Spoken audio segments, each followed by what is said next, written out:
¿Qué tal amigos? Bienvenidos a Buenas Razones para Conversar. Soy Mónica Maruri. Hoy tenemos un invitado del que vamos a aprender mucho. Se llama Rubén Montoya, él es periodista, es catedrático de periodismo y obviamente el tema es justamente qué está pasando con el periodismo y cómo estamos educando a los futuros periodistas.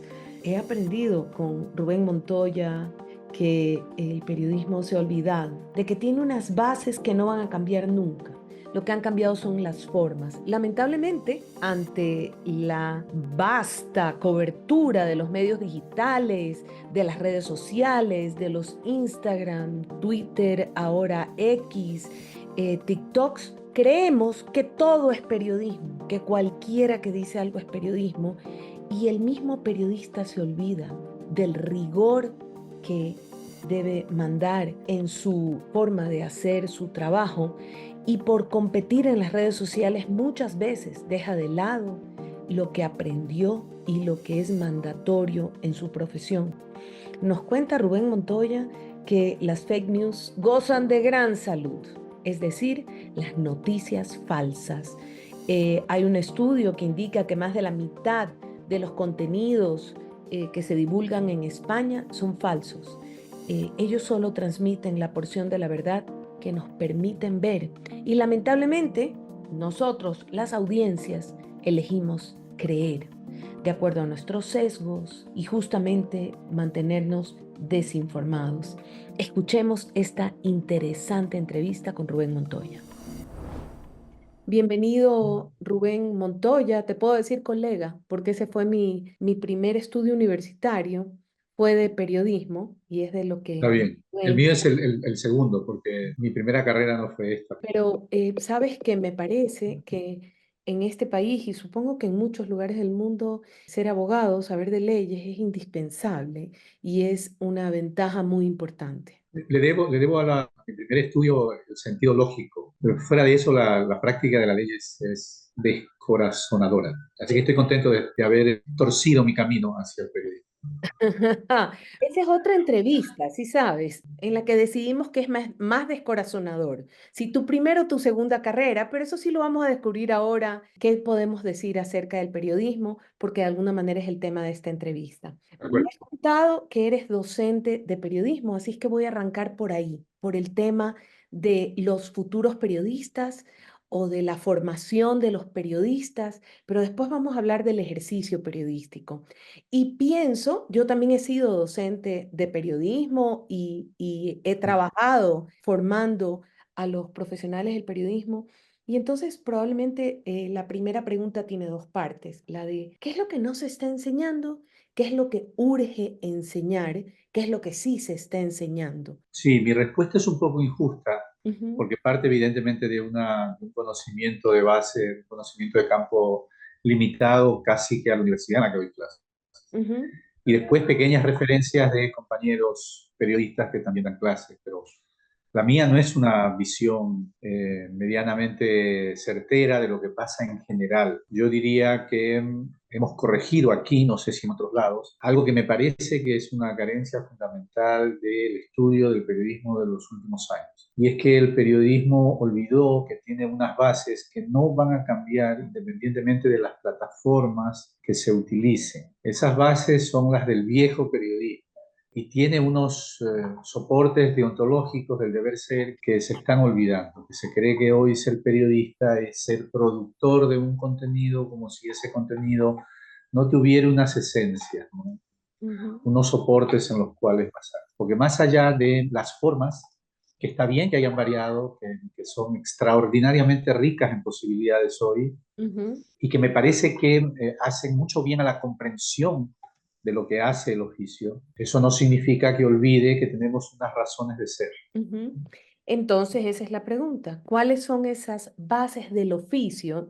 Yo también muchas veces cuando me preguntan, pero ¿y no crees? Y les digo, miren, el oficio es un oficio y hay unas bases de un deber ser del periodismo que no deberíamos de olvidar y que no deben, pero cuéntame cuáles son esas, ese deber ser. ¿Qué no ha cambiado? ¿Qué no debe cambiar? ¿Y qué tenemos que ir a rescatar?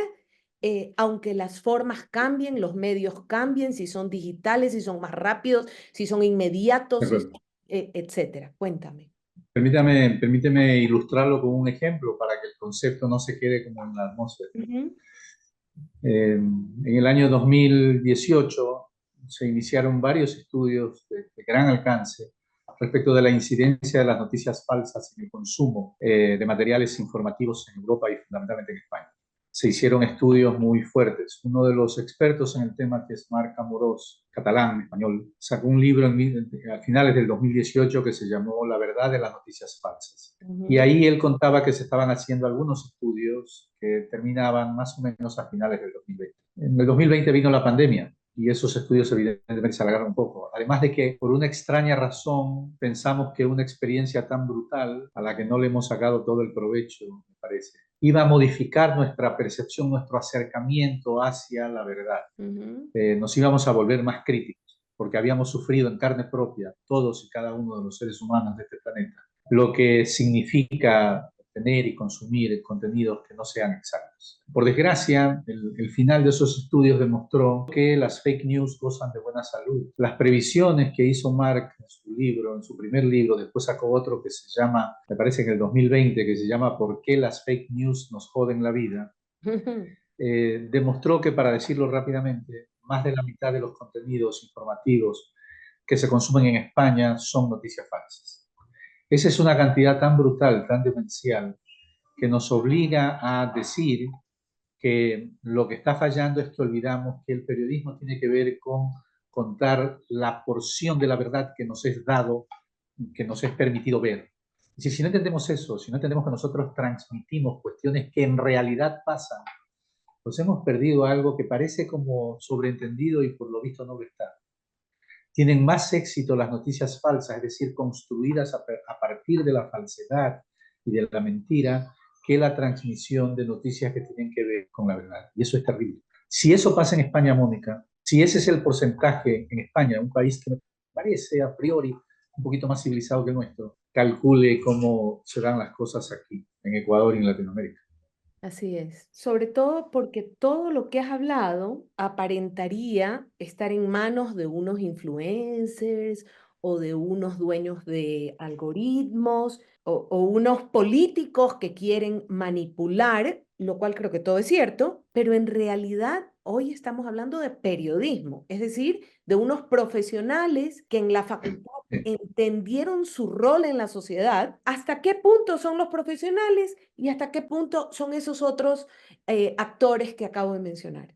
A ver, sí, el poder en todas sus formas tiene unas baterías de propaganda muy poderosas que por supuesto que construyen noticias falsas, por supuesto. De hecho, la propaganda es de algún modo Ujú. falsa, porque, o por lo menos incompleta. Ahora, pero lo que dice es absolutamente cierto, porque la principal responsabilidad del imperio de las noticias falsas, de los bulos, corresponde a los periodistas, a quienes levantan noticias. El desprestigio del periodismo no obedece a su relación conflictiva con el poder, no obedece a que la sociedad es mala percibiendo la necesidad o no de un oficio, no. El desprestigio del periodismo tiene como principales responsables a los periodistas. Debemos aceptar eso. Si no Wow. aceptamos eso, no vamos a corregir la deficiencia. Ya. Es súper fuerte lo que acabas de decir, porque se trata de difundir o flota que el desprestigio del periodismo nace de unos políticos que deslegitiman al periodismo diariamente, diciendo es que ustedes me hacen esto, es que ustedes mienten y establecen esta verdad en el imaginario de los países, porque en realidad no lo inventó Ecuador ni lo inventaron el resto de los países Así es. latinoamericanos, sino que es un poco global, y diera la impresión de que no son responsables, como acabas de decir, los periodistas, sino o el periodismo. Y ahí viene la siguiente pregunta. Digamos que acabas de decirme que es responsable el mismo periodismo, las empresas periodísticas o los sujetos profesionales del periodismo. Eh, Esa pregunta, Voy a decir ahí algo que es impopular, pero yo es sé, algo en lo que creo. sin duda. Escudarse en que las líneas editoriales o las directrices de mi empresa Ujú. me obliga o me orilla a levantar contenidos que no son del todo ciertos, no son verificables o que tienen una gran intencionalidad en política, que involucran una opinión más allá de lo deseable. Eso es una patraña. Nadie nos pone una pistola en la cabeza. Si nosotros contribuimos a líneas editoriales que son equivocadas o a modos de proceder que no son los que dictan el deber ser de nuestro oficio, somos cómplices de algo, por no decir coautores. Nadie nos obliga a poner titulares vendedores y mentirosos. Nadie. Nadie nos obliga a levantar información sin verificación o, mejor aún, contrastación. Nadie. Nadie nos obliga a embanderarnos en posturas políticas que no representan el quehacer de un oficio. Nadie. Somos nosotros. Y tan es cierto, déjeme ponerle datos a los adjetivos, Sí. que hemos hecho tan mal que nosotros, los periodistas, creamos los chequeados.com. ¿Qué son los chequeados.com? Los chequeados.com son sitios que verifican la información. Mire usted, resulta que el periodismo es verificar que algo ha acontecido y entonces yo lo comunico porque tiene un interés público.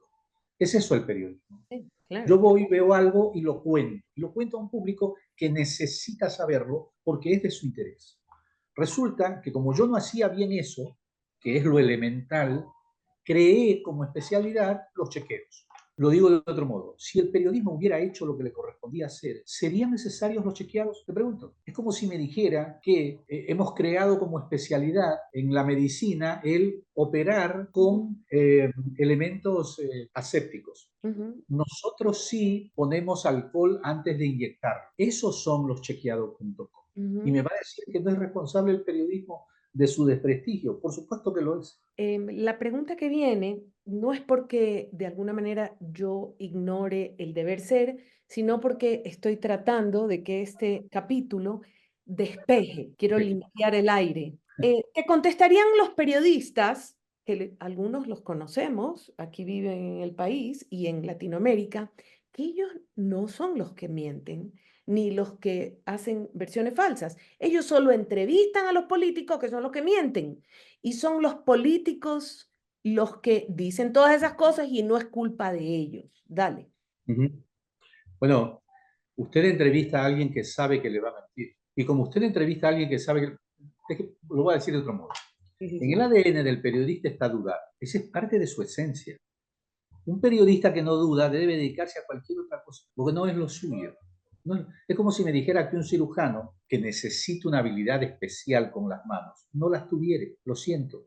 Puede que esa sea su intencionalidad, pero no tiene aptitudes para hacerlo.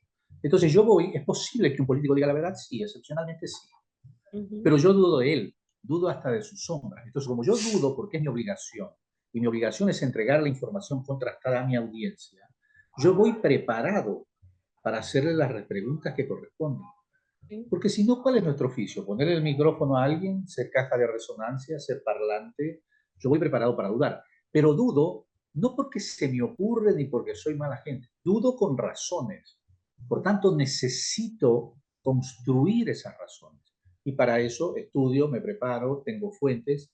Es complicado, exige mucho esfuerzo. Supuestamente el periodista es el experto en manejar información y esa es la diferencia del ciudadano que puede tomar una versión falsa en la calle. Ese ciudadano no fue a la facultad y entonces no dijo, yo sé manejar información, yo sé contrastar Yo sé información. filtrarla. Yo sé filtrar la información. Yo conozco el peso de unos voceros y otros y no comparo a un vocero que no sea igual otro. Bueno, tantas cosas que creo que se están enseñando en la facultad, Dios mío, por favor. Pero mi pregunta también viene al tipo de alumnos que están llegando a las facultades o que tú has podido darles clases en diferentes espacios. ¿Llegan aspirantes a influencers o llegan aspirantes a periodistas? Tú dices que el ADN del periodista es dudar y a mí me encanta decir siempre que es una persona que quiere saber, es decir, quiere saber y esa es su inspiración.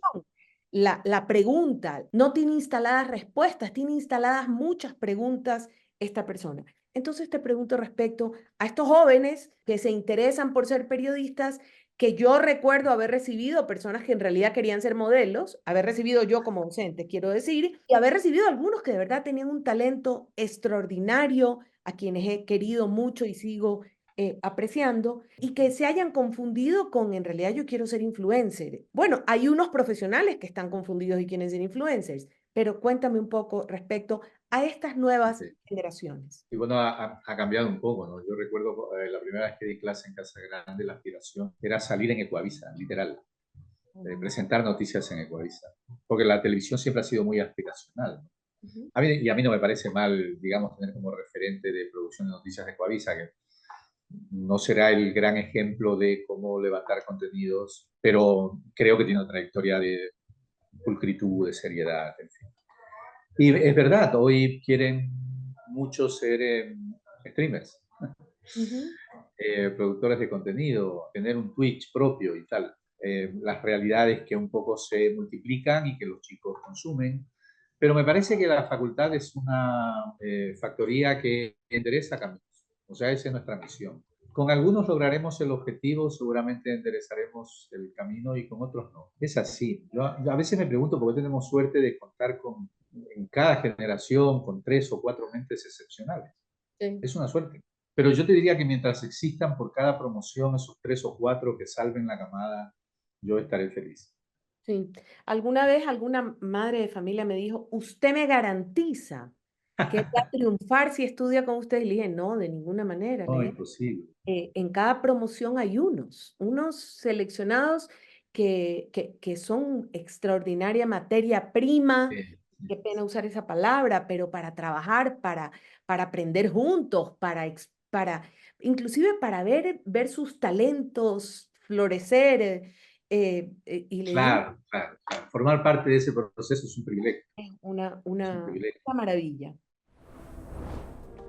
Amigos, hoy en Buenas Razones para Conversar hemos estado entrevistando a Rubén Montoya, periodista y catedrático de periodismo, quien sin duda nos habla de los alumnos que recibe en la facultad, de las nuevas generaciones de estudiantes de periodismo, que muchos buscan ser streamers, pero que justamente la labor de la universidad y de la carrera es formarlos con rigor, enseñarles que en el ADN del periodismo está dudar, enseñarles que la versión digital de un medio de comunicación no es copia y pega de lo que estabas haciendo en el periódico impreso, sino que es otro idioma. Dice que los medios de comunicación debieron y deben desarrollar un modelo de negocio con dos redacciones totalmente separadas, la de el diario o periódico y la de el medio digital, pues son dos lenguajes totalmente diferentes. Y respecto a la duda, a ese ADN del periodismo, dice que las certezas impiden crecer, que lamentablemente nos han educado para vivir en la certeza, inventarnos certezas, y que es muy importante que los periodistas duden mucho, diversifiquen sus vocerías o sus entrevistados con mucho rigor. No cualquiera es una buena fuente. Y cierra diciendo que si usted no cree en la libertad de expresión de la gente que usted desprecia, entonces usted no cree en la libertad de expresión. Escuchemos más de esta entrevista. En general, quiero que me cuentes, yendo al periodismo y a la libertad de expresión, al periodismo del Ecuador y de Latinoamérica, en qué está fallando y en qué están acertando, tanto los medios tradicionales como los digitales. Es decir, qué caminos están tomando. Yo creo que los tradicionales se están digitalizando en la medida de que quieren sobrevivir en el nuevo Mm, escenario o sí. ecosistema de Yo medios. creo que una gran falla, la gran falla es no haber entendido nunca los medios analógicos y los medios digitales, por mucho que tengan finalidades iguales, hacen periodismo. Sus lenguajes, sus idiomas son completamente, son dos mundos. Lo que no entendieron la mayoría de grandes medios es que los contenidos digitales no son la versión digital de lo impreso. No, no, no. Los contenidos digitales son la versión digital de la realidad. Nada tiene que ver con la versión analógica de la realidad. Son dos cosas distintas. No es un copia y pegue, no es esta parte te la hago para el impreso y esta parte para el digital. Eso es absolutamente contraproducente, no tiene sentido. Nunca lo entendieron, no desarrollaron un modelo de negocio que permita tener completamente separadas ambas redacciones. Escúcheme lo que le digo, Oh, completamente separadas ambas redacciones, pero no intentaron, Antonio. coexistiendo, no coexistiendo. Tenemos una versión impresa que ha caído un poco en calidad porque trata de ser más amena, más visual, menos densa, como si la gente que leyera no entendiera que va a leer. O sea, usted compra un libro y no es que los libros hoy vienen todos con figuritas. Hay un pacto tácito, hay un pacto tácito. Yo voy a comprar un libro, voy a leerlo. Bueno, igual, el impreso debió seguir siendo impreso. Y después el digital no es la versión digital del impreso. Tiene otros modos, tiene otros modos. Usted desayuna en Instagram, come en Instagram, duerme en Instagram, habla en Instagram. Instagram es un idioma, no es una aplicación. TikTok es un idioma, no es una aplicación, no es lo mismo. Por mucho que usted me diga que son parecidos, ¿se parecen el portugués al español? Sí. ¿Son lo mismo? No. Son dos cuestiones. Me parece que ahí fallaron. ¿En qué están bien? En que me parece que entienden un poco como, o entendemos a los tropiezos, que la razón de ser, digamos que no es que cambió, sino que se potencializó. Antes, el periodismo te contaba algo. La función del periodismo era que mi audiencia sepa algo. Hoy, el periodismo busca que la gente comprenda algo. No es lo mismo. El salto entre saber y comprender es sustancial. Los medios que entienden eso diversifican, maximizan sus herramientas y sus recursos. Y me parece que vamos por el buen camino. O sea que la digitalidad y la cantidad de herramientas que tenemos hoy para mejorar la comprensión de una noticia nos ayuda mucho. Y hay medios que lo hacen estupendamente. ¿Qué medio lo hace estupendamente? Yo leo El País. Estupendo, estupendo, sin duda. El diario.es, y el diario.es es un gran diario. Además tiene un sistema de rendición de cuentas Voy a buscar. maravilloso. Lo voy a buscar. Libertad de expresión es lo más manoseado de Ecuador, Latinoamérica y el mundo, ¿sí? Además, tan manoseado Sí. que lo usamos a nuestra conveniencia, porque como bien dijo una vocera del gobierno del expresidente Trump, hechos alternativos o verdades alternativas, dijo ella cuando le preguntaron, pero eso no ocurrió. Ese es su fact, yo tengo el mío es que sí ocurrió. Y entonces, igual es con la libertad de expresión. Para mí, libertad de expresión es que la gente que me cae bien pueda hablar y la gente que me cae mal se debe quedar callada. Y vivimos en un mundo de verdades tan parciales, subjetivas y de verdades totales, además tan totales que no hay espacio para la duda, para la pregunta. Cuéntame la diferencia entre libertad de expresión y libertad de prensa, que no es lo mismo, según yo, pero me encantaría escuchar tu opinión. A ver, si empecemos por lo último, obviamente no son lo mismo, pero tienen una relación. La libertad de Ujú. expresión tiene que ver con la facultad de cualquier ser humano de exponer sus opiniones sin censuras previas y sin cortapisas, y sin más límites que los previamente establecidos en una ley. Ujú. Porque toda libertad Es lo implica mismo. también el ejercicio de responsabilidad. La libertad de prensa es la libertad de producir contenidos Ujú. informativos que sean digeribles para una audiencia específica. También sin censuras y sin cortapisas y cumpliendo los requisitos que previamente establezcan las leyes particulares. Están plenamente relacionados, por supuesto, porque los dos tienen que ver con información que procesamos de la realidad, de lo que pasa. Quiero retomar algo que dijo porque me parece que es fundamental. Cada vez tenemos menos espacio para la duda. Ujú. Vivimos llenos de certezas. Ujú. En algún momento nos deseducaron y por tanto hay que desaprender. Y uno de los desaprendizajes más importantes, no crecemos con las certezas. Las certezas no nos ayudan a crecer. Lo que nos ayuda a crecer es la duda, la filosofía de la duda, la filosofía de la incertidumbre. Las personas que caminan llenas de certezas, me parece que olvidan algo esencial, que la vida es movimiento y es crecimiento. No puedes crecer a partir de algo que no tiene posibilidades de recomponerse, de reconstruirse, de mejorarse. La incertidumbre nos permite crecer. Para lo contrario, nos educan para vivir llenos de certezas, como si la duda fuese algo negativo, y la duda es maravillosa. Tan maravillosa que a mí me da de comer, es mi oficio. Si no dudara, no sé. Sí, yo tampoco. Y, ¿Cuál es el y, rol del periodismo en ese escenario que acabas de escribir? Es decir, enorme. vivimos en unas dos certezas, casi que son dos, y ya no quiero saber nada, y no quiero leer, no quiero escuchar el otro lado, porque tengo esta certeza que además me la dan dictando y diciendo en qué tengo que Exacto, creer, me lo dan dictando, me la exacto. dan Es como una dictando, posición. sí, sí, y no te permite escuchar. Entonces, perdona que te haya interrumpido, ¿dónde entra el periodismo ahí? Cuando el periodismo entra en algo que me parece que es fundamental, en mostrarle a sus audiencias que la vida viene en colores. Esos colores no son solo blanco y negro, a veces son blanco y negro, pero la mayoría de veces son grises, celestes, turquesas, verdes, cafés. La vida es los matices, la realidad también. ¿Y cómo lo enseña el periodismo? En primer lugar, yo les diría que una de las claves para eso es diversificar la vocería, pero hacerlo con rigor. No cualquiera es una fuente. Diversificar no significa que yo trato de poner ahí la mayor cantidad de voces posibles, sean quienes sean, no. Es decir, requiere una búsqueda rigurosa, sensible, tinosa de quiénes deben ser la gente que nutre nuestros contenidos para amplificar las perspectivas de una realidad, las aristas de una realidad. Diversificar es parte de la clave, pero no Entonces, olvidar que esa diversificación tiene que ser rigurosa. entonces te voy a decir lo que me han respondido un par de periodistas, Ujú. comillas, prestigiosos. Es que si yo le doy voz a ese que considero malo o esa que considero mala, no le quiero poner género a la gente mala, yo estoy contribuyendo. Yo tengo que sacrificar mi oficio para proteger a mi país. Dele, responda. A ver, la segunda cosa con la que quería terminar la pregunta anterior es algo Dale. que dijiste y que me parece que es tan acertado, ¿no? Creemos que libertad de expresión es o termina ahí donde mis creencias, hasta donde mis creencias llegan.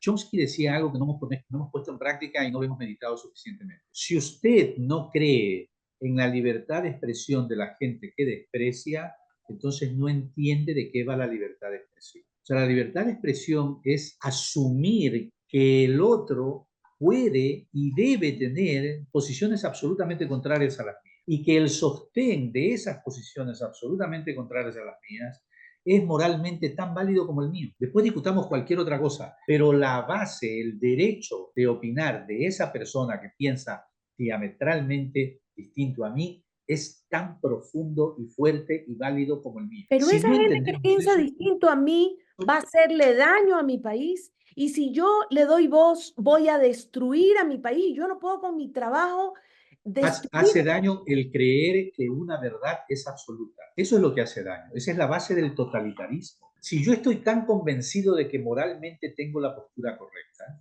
pues entonces voy a, con armas legítimas, discutir eso en un terreno, en el terreno del debate, de la conversación. No me gusta la palabra debate, pero bueno, porque además nos educan también para la confrontación, no nos educan para el consenso. Y Ujú. la intencionalidad de una conversación social no es otra que el consenso, encontrar los puntos mínimos de acuerdo. Esa debiera ser, pero no, generalmente vamos es para ganar algo. Yo entro a una discusión porque quiero ganarla, porque yo tengo la razón. Así no vamos a tener un buen resultado. Algo de lo que dice el otro es posible que tenga sentido. Tengo que ir con la suficiente apertura para tratar de descubrir ese algo, ese puntito pequeño de encuentro. Y sobre ese pequeño punto de encuentro yo pongo la semilla que quiero poner, porque quiero tener razón, y quizá encontremos un segundo y un tercer punto de encuentro.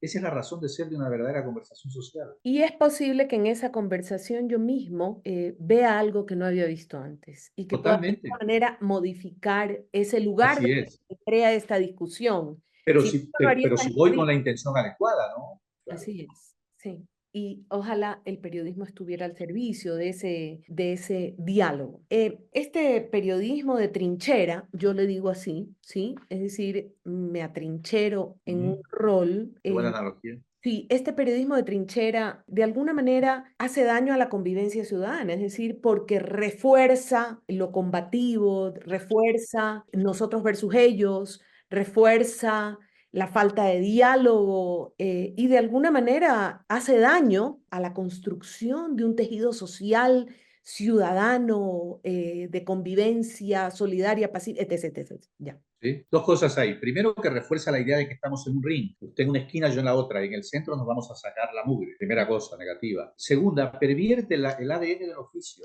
El periodismo militante no es periodismo. Quiere militar, quiere embanderarse, hágalo, tiene el derecho de hacerlo, pero no se ponga la máscara de periodista porque no lo es. Es decir, alguien puede obtener un título de periodista, por supuesto. Es muy distinto que ejerza el periodismo. En el momento en que usted se pone una camiseta, usted no es periodista. Y esto va para todos, para los que se Sí, enfundan una ideología política, como para los que se enfundan una camiseta deportiva. Es exactamente lo mismo. Totalmente Usted de ha acuerdo. perdido ese sentido de diversidad. Ujú. Usted ha perdido el entender que lo que transmitimos es una porción de la verdad. Eso no es periodismo. Absolutamente.